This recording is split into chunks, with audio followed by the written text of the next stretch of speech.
பணம் வந்ததுமே ஒரு முறை கேட்டு பார்த்தா விஷவள்ளி அப்பவே கொடுக்கல.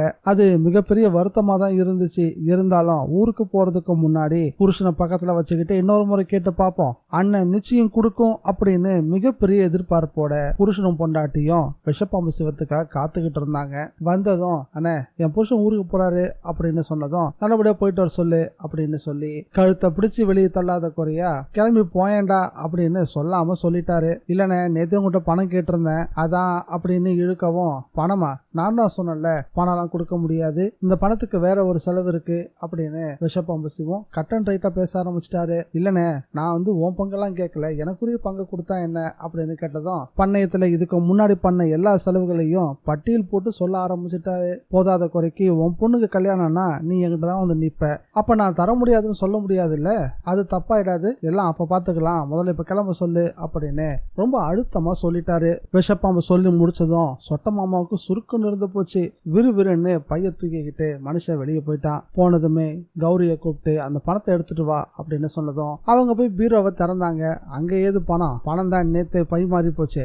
அங்க நின்னுகிட்டே இனியா சொல்லி கொடுத்த மாதிரி சத்தம் போட்டு எங்க பணத்தை காணோம் அப்படின்னு சொன்னதும் விஷப்பாம்பு சிவமும் விஷவள்ளியும் விழுந்தடிச்சு பீரோ முன்னாடி போய் நின்னாங்க. நேத்து வச்ச பணம் எங்க போச்சு அப்படின்னு தாட் போட்டுன்னு கத்தவும் ஆரம்பிச்சாரு. பின்னாடியே இனியாவும் யானு ரூமுக்குள்ள நுழைஞ்சாங்க.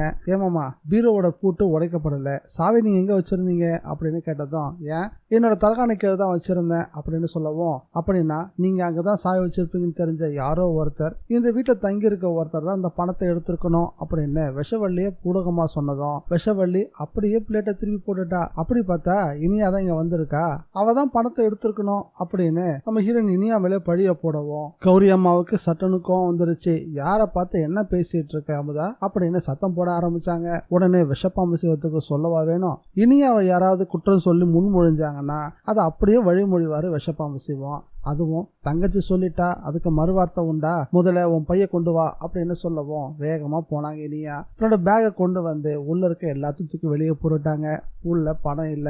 கௌரி அம்மா இதுதான் சரியான நேரம் அப்படின்னு இனியா வெளியிருந்து வந்தவன்னா நீ அப்படிப்பட்டவ தானே, உன் பேக்கையும் தான் செக் பண்ணணும் அப்படின்னு விஷப்பாம்பு சிவத்துக்கு ஏத்தி விடவும் உடனே விஷவள்ளி பதற ஆரம்பிச்சிட்டா. பாத்தியானே உன் முன்னாடியே என்ன செக் பண்ண சொல்றாங்க அப்படின்னு சொன்னதும் என்னதான் இருந்தாலும் நானும் ஒரு போலீஸ்காரன், அவளை செக் பண்ண மாதிரியே உன்னையும் செக் பண்றேன் அப்படின்னு சொல்லி கௌரி அம்மா விட்டு விஷவள்ளியோட ரூம்ல போய் செக் பண்ண சொன்னாரு. கௌரி அம்மா ரொம்ப சந்தோஷமா போனாங்க. நேத்து வச்சு அந்த மஞ்ச பைய கரெக்டா கொண்டு வந்தாங்க. ஆனா அதுல பணத்தை காணோம். ரூமுக்குள்ள இருந்து சத்தம் போட்டு எங்க பணத்தை காணோம், இந்த பை மட்டும் தான் இருந்துச்சு அப்படின்னு சத்தம் போட்டுக்கிட்டே வெளியே வரவும் விஷவள்ளி அதை பார்த்ததும் அதிர்ச்சி ஆயிட்டா. விஷப்பாம்பு சிவமும் செம்மையா கடுப்பாயிட்டாரு. பணம் இப்ப என் கைக்கு வரலன்னா அங்க நடக்கிறதே வேற அப்படின்னு தன்னுடைய தங்கச்சிய மிரட்டவும் ஆரம்பிச்சாரு. சரியா அந்த நேரத்துல தான் என்ட்ரி கொடுத்தாரு சொட்ட மாமா. அதுவும் ஓடி வந்து தன்னுடைய மச்சான கட்டி பிடிக்கவே முயற்சி பண்ணவும் ஏற்கனவே இருந்த கடுப்புல என்ன எதுன்னு விசாரிச்சதும் கத்தையா பணத்தை எடுத்து, நான் பணம் கேட்டப்போ கொடுக்காத நீங்க எனக்காக இவ்வளவு பணத்தை வைப்பீங்கன்னு எதிர்பார்க்கவே இல்லை, அதுக்கு நன்றி சொல்லிட்டு போவதான் வந்தேன்னு